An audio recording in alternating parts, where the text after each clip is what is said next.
I'm not sure if I can really call myself a TMNT fan. I mean, I kind of am, And there's quite a few TMNT things I've enjoyed over the years. This movie, for example. Also, the crossover film that happened several years ago, which I highly recommend you watch if you have never done so. Some of the show has been enjoyable. I liked quite a few of the games. This film didn't hold up as well as I'd like, which is funny, because it was also better than I remembered. This is based primarily on the comics, and I think that's one of the reasons why there was a little bit of a disconnect with this one, because while there is definitely some cartoony elements and some zany, wacky scenes, complete with cartoonish sound effects and music, the fact is the overall plot and story approach is much darker, and I don't just mean the lighting effects. This is also pretty impressive for the time. This came out in, 1990. And, well, the effects hold up way better than they have any right to. And I was a little bit surprised by that. So I decided to look into it just a little bit. Did you know Henson worked on this? It's not even listed on his own page in Wikipedia, but I did a little digging and I found, effectively, he had owed a favor to Barron, Steve Barron, the guy who directed this, and wanted to go ahead and do this as a favor to him. And even though he didn't like the overall idea, he also liked the idea of pushing the tech. So, violence sucks, but being able to push animatronics to the next level is awesome. And I do mean pushing it to the next level. This film had surprisingly good animatronics, with, I believe, a total of 3 people on any given turtle for any given scene. There's the person in the suit, there's the person controlling part of the animatronics, and then there's the person supervising and making sure the two are connected to each other.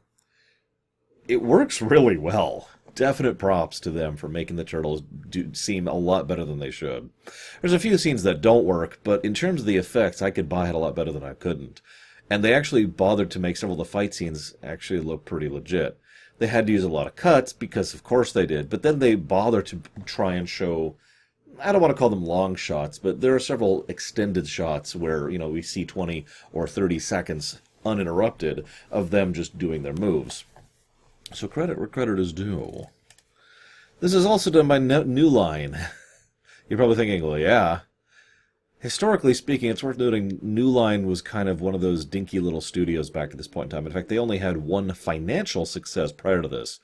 Nightmare on Elm Street. This is actually funny, given the history of New Line, which I will not recount here. If you're curious, you can look it up on your own. All I'm going to say right now is that they kind of went from being nobodies to success to nobodies to success to nobody's success, and then they got bought out 3 times. That's the summary. By the way, I mentioned Steve Barron earlier.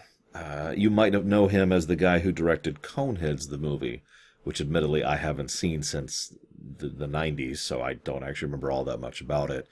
But he's probably more well known for doing his directing on Africa. No, not a film. It's a music video for the song. That's him. He also did camera work on A Bridge Too Far. And I believe that. He does some good camera work in this film.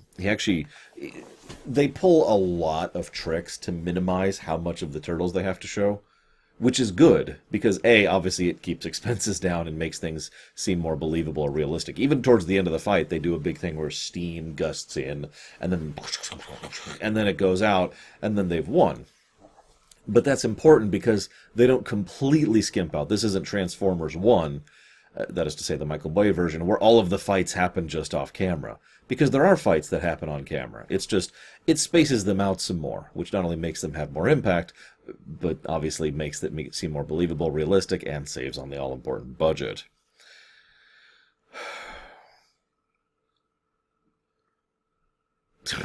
One of the things that I was surprised by, I didn't know this at the time when these films were coming out. I actually saw all 3 TMNT original live-action films in the theaters. 1 I liked, as I think I've already mentioned. 2 was enjoyable. Me and my friend made fun of it a lot. And 3... But I bring all this up because, do you remember 2? Seriously, Secret of the Ooze? It's way more comical, way more ridiculous, And most of the fight scenes are actually just, slapstick stunts rather than fights. Now that's fine, it's just the tone the work is going for. But when I say this, I didn't even I realized this until I was researching for this film. They barely even bring out their weapons. They're mostly just holstered throughout the second film. Why? Because there were substantial complaints from several special interest groups, and, of course, from Jim Henson himself, that this film was too violent. I'm not sure what to make of that. Anyways, I do have one other tidbit to tell you before we start talking about the film proper. This film made $188.5 million net. That's huge. It's a lot, like several of the other successful blockbusters we've been talking about this year have made less than that and were considered successes. This was a record breaker. No, it really was. This was the best-selling independent film for 9 years. It took Blair Witch Project to usurp this one in 1999. This is pretty impressive. But let's jump into the film proper, shall we? So we hear a news report which is amazingly unnecessary, as so much of narration is. I hate to start to sound like I'm sounding like CinemaSins, but the harsh truth is, I'm fine with narration when it serves a purpose. Apocalypse Now, What I don't like is when they're narrating what we're seeing on the screen. They do some clever stuff. The guy who's reading the paper, it mentioned crime waves, and even if you don't read as fast as I do, or have a pause button, you can see crime spree. And then his pocket is picked. Okay, there we go. Good exposition right off the bat. We can see just how bad things are getting. Then there's a scene with the truck. This is actually a personal favorite of mine. They apparently managed this in only a couple of takes, if you can believe it. The guy's like, so we've got the back of the truck, and the truck looks absolutely crammed. It's not. If you pay attention, again, pause feature, you'll notice that there's basically just one wall of boxes, and it's really obvious if you look at it carefully that there's nothing behind them. But it looks like the truck is full, especially at a glance. So then the camera moves to the point just far enough so you can't see the truck anymore, and then people rush on and quickly grab all the boxes off as quickly as they possibly can, and then just fling them off the camera, so that when he comes back, what he sees is an empty truck. This is a trick this film employs a lot. It uses clever camera usage and editing in order to try and make them basically superhuman. Let's just call it what it is, because there's a certain point at which physics starts to get in the way. Like later in the film when the turtles are all hiding from Charles and Danny, and they manage feats of literally superhuman quickness. And the explanation given is ninja, right? I'm okay with that, though. Because it's part of the kitsch. I mean, for God's sakes, there's talking turtles, a talking rat, and a guy who has a vendetta with both. Come on. So I'm with it. And they use some clever tricks to make it believable. Like I said, the visual effects of this film and the camera work are surprisingly good. Then we find out that Shredder's overall plan is to have an organized crime network consisting of teenagers. That sounds like a great idea until you realize how stupid it is. But I want to talk more about that later. So let's put a pin in that. There we go. Get my sigh ready. They use a lot of black. They use a lot of lighting to cover the effects. I've kind of already mentioned that. This is the Henson thing where I mentioned several of the actors who are in the suits actually show up. In fact, all 4 of the Turtles actors show up throughout the film. The only one I know of personally, and the one who has the most amusing scene, is the pizza guy, the Domino's dude, right? That's actually Michelangelo's guy in the suit. I don't want to say actor, but part of the actor? It's like the Darth Vader thing. You got the guy in the suit and you got the guy in the voice. And they do that with most of these. Hell, they even do that with the Shredder and Tatsu, for God's sakes. But anyways. So Michelangelo's actor plays the Domino's guy. And this is a good time to mention. Domino's, Burger King, a few other groups, all got sponsorship deals, which helped to get the film made. This was, after all, what was it, $13.5 million budget, which was pretty damned big, especially for an independent film. The funny thing, though, is I've talked a lot this year. We're almost at the end of the year now. I've talked a lot this year about the significance and relevance of marketing when it comes to whether or not a film does well. This film was extremely well marketed. Ignoring the fact that New Line threw themselves into it, they got help from, of all places, Pizza Hut. Not Domino's, the guys who paid to be in it. Pizza Hut. Do you remember that ad campaign? Because I actually do. In fact, I actually participated in it. They had the whole Teenage Mutant Ninja Turtles pizza thing from Pizza Hut. I can even tell you, well, I don't know if it's still there, but if you give me a few minutes on Google Maps, I can find out if the Pizza Hut where my mom and I went to prior to going to this film is still there.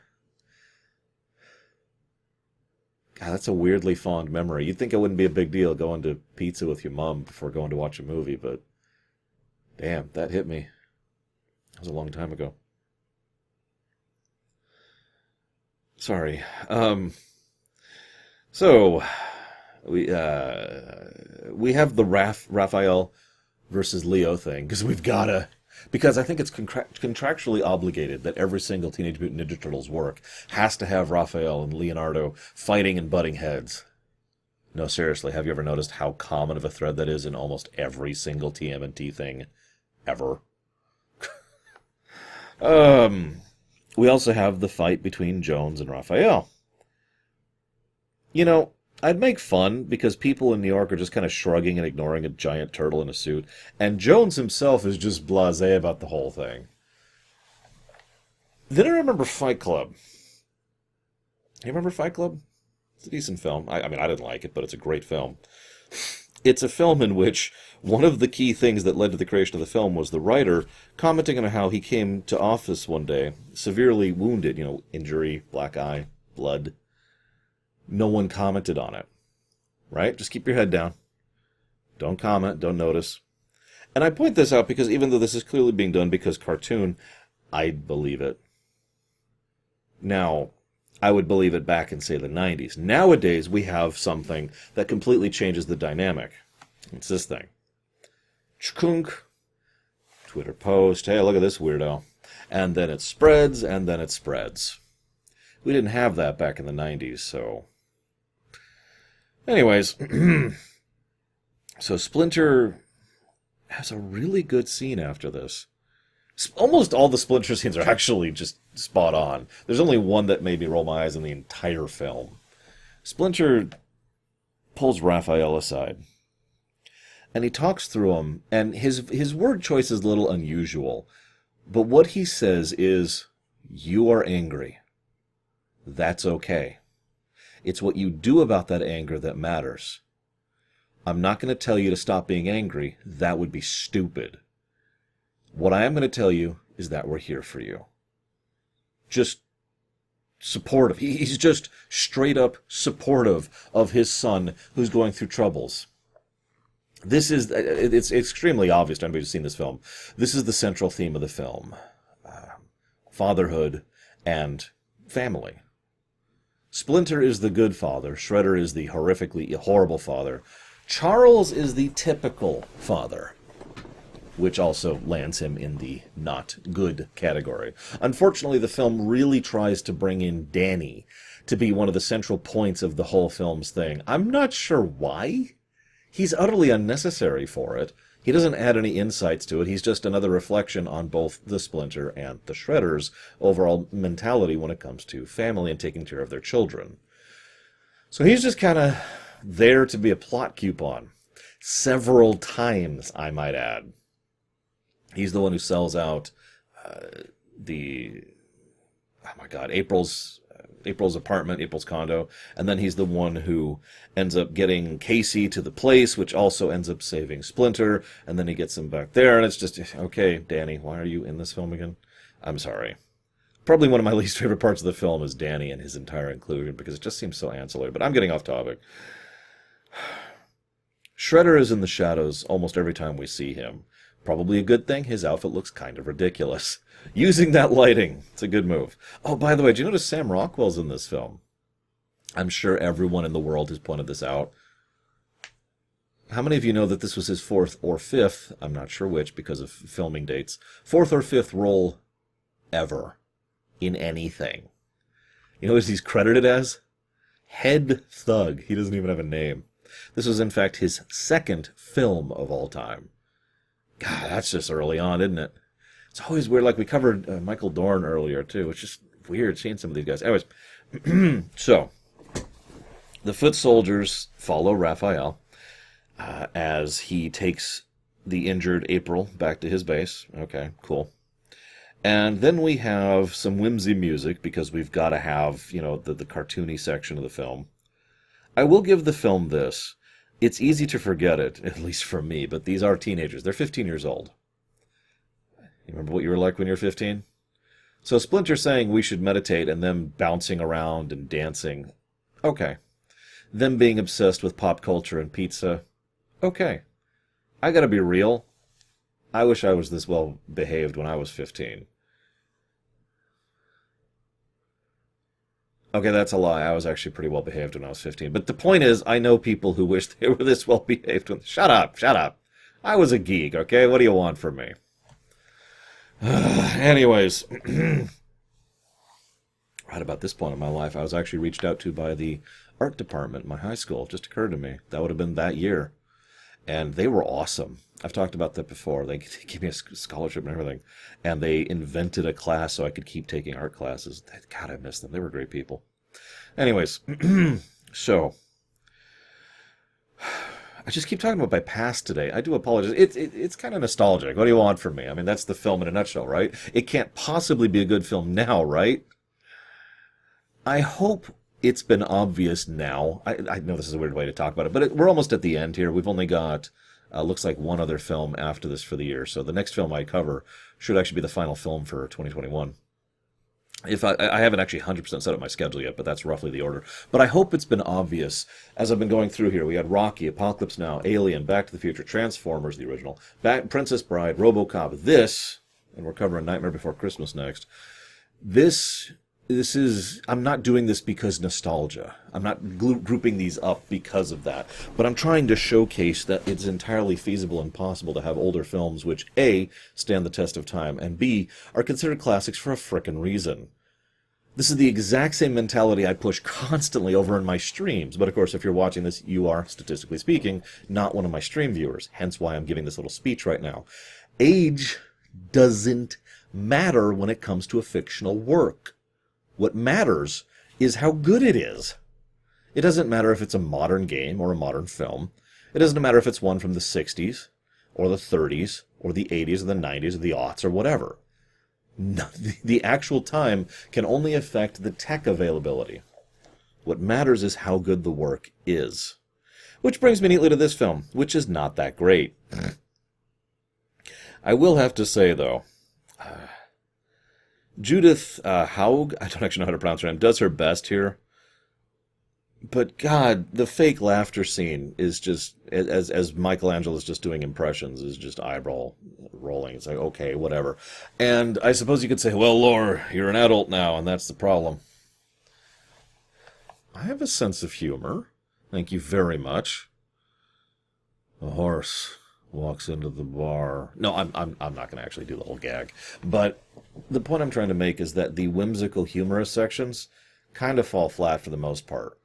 The one part that I do think has aged pretty well and actually works is the, let's call it the chemistry between Michelangelo and Donatello. The two of them almost universally form the jokesters. And they just kind of bounce off each other rather neatly. Fight, fight, kitchen, kitchen. And there's just a bunch of scenes as the two are debating. They even debate what kind of catchphrase they should use as they're defeating people, for God's sakes. That works for me, and it does a decent job. But then there's a lot of other stuff which feels way more forced. It's a shame because the lighthearted, ha-ha, they're having fun with April scene is absolutely mandatory. Not only does it establish a rapport between April and the Turtles, but they have to be away so Splinter can get attacked. And, most importantly of all, we need a levity moment before the dark moment. So it is mandatory, it just sucks. In my opinion, obviously. As always, something being older is also not an excuse. So, we then cut to, they're playing Narc. Then we cut to the Fight Club. Now, I didn't actually mean to say that just now, but that is what I have written in my notes. Anything you can do, whatever you want to do, anything you can do it. Okay, that's a dumb line and should be ejected from the film entirely. You know what this is? It's a club. It's a straight-up club. If you replaced all the teenagers with adults, nothing would change. They're playing poker, they got music going, a few people on the machines, a few people on the roulette wheel. Some people just hanging out, smoking, chatting, probably drinking. That's it. It's a club. It's a club. It's a completely bog standard club. The only thing that makes it unusual is that it's a bunch of kids. That got me thinking, though. It's a place where you're allowed to kind of stretch and do things that you were told you are not allowed to do. So that kind of freedom is appealing, especially to a rebellious mind. Then, almost immediately after this, we see where they are training. They're trying to fight and teach people how to, how to do ninjutsu, basically, the specific craft that, I forget if they actually name it, but the craft that the Shredder actually uses. By the way, Tatsu is voiced by Michael McConaughey. It's one of his earliest roles ever. Think about it. Listen to it next time you play this movie. You'll hear it. Anyways, so it's a cult. I'm just going to fast forward, okay? Just like in Fight Club, spoilers, it's a freaking cult. It's not as bad. In fact, frankly, it's not as well portrayed as the cult was in Fight Club. But that's because Fight Club is a horrifically bleak and serious examination of psychological horror. This is not. But that is still what the Shredder's doing. He has established this whole ceremony. He's built himself up to be this revered figure. He wears a cape, for God's sakes. And his number one guy actually removes the cape in order to reveal the things, and he rolls out the carpet so he can do the whole ritual of knighting someone, which is listed as a great honor, and he flat out states the only way you can earn this honor is by work and discipline. You can't buy it. You can't cheat your way in. This is a great thing that is being done for this kid. Thus, he has now put a goal for these kids to work towards. And the stated intent is obvious, that the reason he has so many numbers is he's been repeating this recruiting process for a while. And kids tell their friends, and they tell their friends, and he's got a whole recruitment posse. This is the teenage thing. The reason I say this is also stupid is because he's not going full tilt with it, which is a good thing because that would be horrible. That would be Fight Club. But you remember one of the core points of that? The disenfranchised? A lot of teens, especially in the late 80s, Reaganomics, anybody? Were having that whole problem of disenfranchisement. Not really feeling attached to anything, not really having an identity of their own. And this is something that Fight Club would actually be using. That exact same disenfranchisement that this film was happening towards the beginning of is what Fight Club is all about. I hate to keep comparing these two films, but there are some real-life parallels between the two, and some undercurrent themes connecting the two as well. This film is not as good as Fight Club, though. Nobody say that. Nobody put those words into my mouth. I don't even like Fight Club, and I still would say that. So, he's got his cult, working things out. Because of Raphael being Raphael, and because of Leo, and the rest being Leo and the rest, Raphael pieces out, and nobody cares and nobody notices until he is on the verge of death and tossed through a window. This is when the film impressed me. I know that sounds strange, but it's been shown consistently that the Turtles they're on a different level. They are way better than the Footman Clan. I talked about this back in RoboCop, which looks like it's going to be 2 weeks ago, according to the schedule. I've already filmed it, obviously. And in that, I mentioned the Mook mentality, right? 50 guys attack a dude. At some point, it starts to get ridiculous, right? Unless you consider it from the perspective of stamina, health, and eventually you just start to get worn down. Enough people will wear an elite down, unless the elite's level of tech is ludicrously higher than the others. If you're there with an infinite ammo machine gun, then yeah, it doesn't matter how many they throw at you, you're going to just mow them down by just holding down the trigger. But that's the gap, because if you had a machine gun, you would mow them down until you ran out of clip, which in real life would probably be under 30 seconds. And then you would die as they tear you limb from limb, because now you don't have any ammo left, at least not in the clip. And that's my point. Raphael starts off winning his fight with the others, and there's some good camera work, I want to stress that, as it cuts back and forth between them and just lightly exploring and just having fun and being silly and zany, and Raph is getting beaten to death. This is the kind of thing I like, and this works well for me. the cuts back and forth between them just having fun and playing with the symbols, and Raphael dying. And the reason he's dying is because of the numbers thing I mentioned earlier. So that makes sense. Then he gets thrown through, and now there's only 3 of them, and they have to cover for someone. So they start fighting the foot. And they start winning, and they keep winning, and they keep winning. But you can tell, once again, they start to get wound down. Then Casey shows up to help provide support, but once again, he's just one dude with a thing who's a vigilante who... God, we don't even get a backstory for him in this film, don't we? That's probably a good thing, considering the other backstories. So... he helps a bit, but again, there's just more foot, and eventually it's like, okay, we've got to retreat. And they beat a tactical retreat, and the only reason they get away, and are not immediately followed and then pursued and then beaten, is because the cops show up, and Tatsu says, all right, let's peace out, we don't want to be seen. That's it, that's the only reason. So that actually makes sense. And it's a good fight scene overall. It's actually more like 3 fight scenes kind of strung into each other. And of course, Michelangelo playing with the nunchuck, who was pretty amusing. I'll go ahead and give you that. So, this is interesting. What happens next is they retreat to the farm. And they just peace out. They're like, okay, we need to recover. Donatello bonds with Casey. I actually like the game they play. They have to insult each other back and forth in order in the alphabet. So if I say you are A something, you have to say B something, and I have to say C something and D something. It's actually pretty clever, and I'll admit, as a kid, I did not notice that until they called attention to it. And so we insult through the alphabet. Leo is having a vigil for Raphael. And this, again, makes perfect sense. Raphael needs a doctor. Yeah, you already see the problem. And they're trying to get the vehicle fixed because, they need to do that, and she's been fired, and there's some really dumb sexual tension between Casey and April, which I don't buy for a millisecond, because neither of the actors sells it at all, and they don't even get past the point of antagonizement. It's just they're antagonizing to each other, and then the film stops paying attention to that, and then at the end they kiss. Dumb. I'm sorry. I've said it before, and I'll say it again. If you're going to do something romantic, do something interesting with it rather than just they should be together because they happen to be of the opposite gender. Anyways, but this is an excellent sequence. The turtles lost that encounter for all intents and purposes, and in so doing, they grow closer together, their bonds are strengthened. They come out of it with the best of themselves, in short. They're family. That's what real family does. Not blood family. Real family. I mean, for God's sakes, they consider Splinter real family. There's no connection there, right?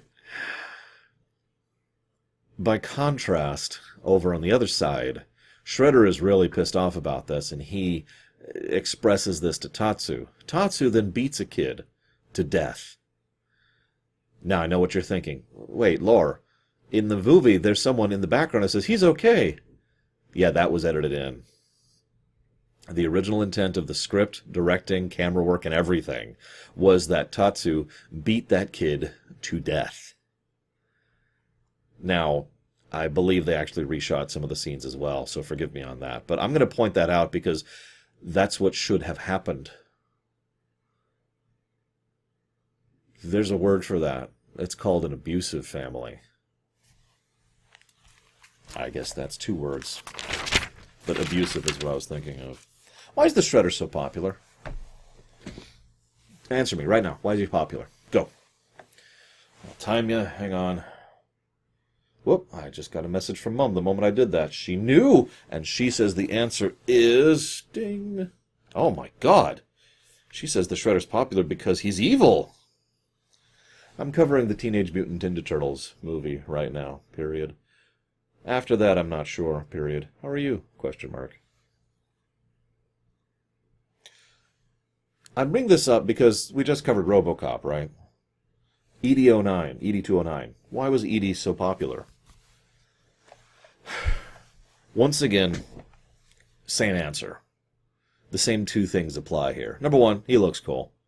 He's got the blades. The helmet doesn't work well at all angles, but at certain angles, especially like the rear aft kind of or the side aft kind of angle, it looks really cool. And he's got the claws on his... He looks cool. But the second reason, at least for this film, is that he is central to the overall message and point of it. This is a man who sees nothing wrong with beating a child to death because of a perceived failure which wasn't. Remember, the foot won that fight. This is a man who has absolutely nothing wrong with building a cult of personality around himself in order to try and build up a new power base and get established as a new crime lord. This is a man who loved a woman, loved her so much that he would rather hunt her down to another country and murder her in cold blood than lose her. That's the Shredder. That is everything a family is not. Central theme. So Danny's stupid, and Casey sleeps in the truck. My back hurt just watching that. I've actually slept in a vehicle before. It sucks. And Casey finds the club, visits Splinter. And this is when I gotta bring something up. I didn't mention it earlier, but God, the flashbacks look terrible. Like, the usage of black as a narrative tool is actually really good. And they do some good things to show it is a flashback. There's visual cues for that. Awesome. But the actual animatronics on the tiny turtles and the tiny Splinter are terrible. And there's this scene where he's, like, mimicking the moves. Actually, he's mimicking karate moves, but let's not get into that. In the cage to follow along with his... And maybe it's a blend. I don't frickin' know. It looks terrible. I mentioned that this film has aged well. Those are the two exceptions. Both flashbacks. Yikes. I would almost rather that they had done something stylized. Maybe do like a picture, or like a moving picture, or literally animated, or... God, just have them describe it and have the camera move around the room and do the thing where, like, the camera's rotating slowly, and as he starts talking about the ooze, we see just a few bits of what's left of the container that they kept with them because, you know... And as it keeps going, it says, I've discovered that they could talk and they had an interest in things, and it kind of goes over a radio which is half repaired. Just things like that, instead of that. So, Casey sees Splinter... and then just shrugs. It's like, oh, okay, at this point, whatever. And the family bit comes in. I already kind of mentioned it. Also, the family bit where Casey gives his speech. Says, you call this and you call that family? Would work a lot better if the kid earlier had died. Just pointing it out. So, naturally, they turn, and the trash compactor's driven in the middle of a fight. For some reason. Casey goes and nicks it because, of course, the keys are left in a trash compactor in the middle of the street. What? And then we get to the final fight. Well, no, actually, we get to the second final fight. The second to last fight is actually really good. There's a lot of long shots, and you can tell they put a lot of money into this moment. Remember how I mentioned earlier there'd be extended shots of them actually doing acrobatics and fight stuff? There's quite a few of those, and while the whole thing is silly and zany, and the music's like, ha ha, they're just crushing everyone, the choreography on display and the actual action of it are probably the best in the whole film. You can tell that they put most of their money and effort into that fight. Good. Then they fight the Shredder. That fight sucks. Because first they go at him one by one, which is stupid. He wrecks them. I will say the one thing they do well is the guy actually physically playing the Shredder has a great deal of, what's it called? Energy conservation. Very quick and efficient movements with no excess whatsoever. Just to show how he is keeping himself restrained in his conflict with them.